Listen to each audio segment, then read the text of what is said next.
How to use Asana for small businesses. Hello guys and welcome to this new tutorial.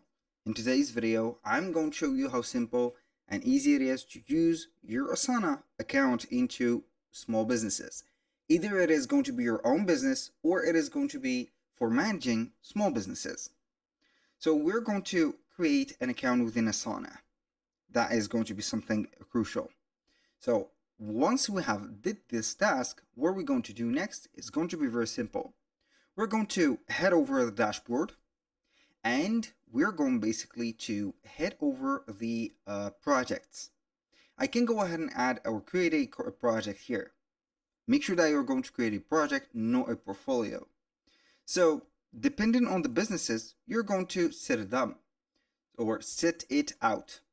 For example, I can go ahead and head over to the operation and PMOs, or I can go ahead and head over my organizations. Depending on the type of the business that you're going to run, for example, you're going to run a design business, you can go ahead and head over here, set up creative requests, web design process, something like that. You're going to have the task, and also project plans. You need to focus on the project plans. I'm going to use this template.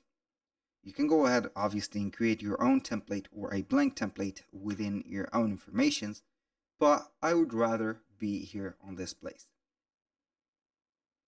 Now, what I'm going to do next is going to be very simple.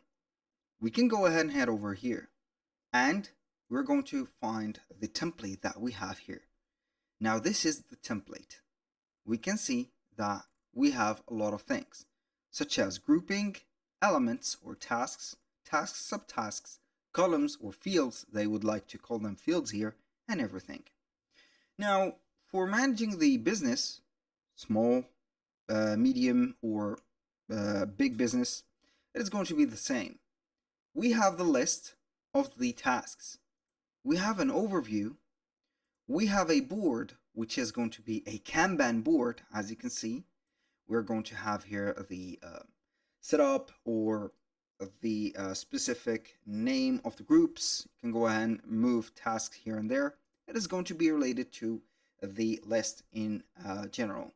You can go ahead and have the timeline, a dashboard, a calendar for the workflows, messages, files related to that business and wherever.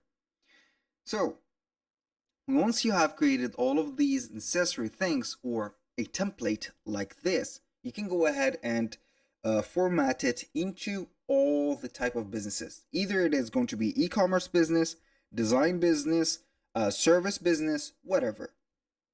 So you're going to have the right idea on how we can manage it. So we can go ahead and start by heading over the lists and creating the tasks. For example, for any business, you're going to create maybe a task. You're going to maybe have some budgets.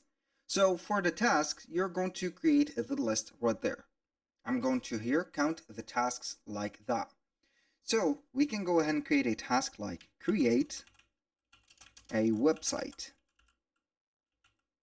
for the brand. Boom.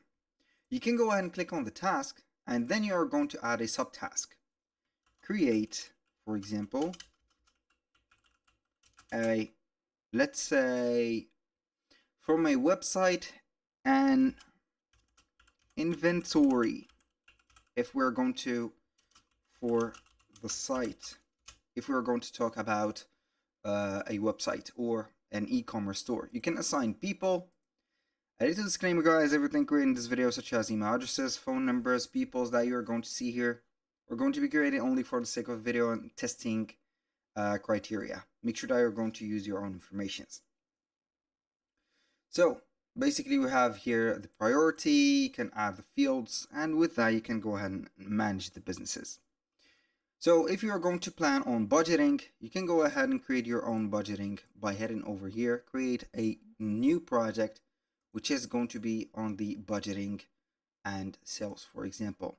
You can have here the customer implementation, goal setting operation like budgeting and etc. It is going to be the same.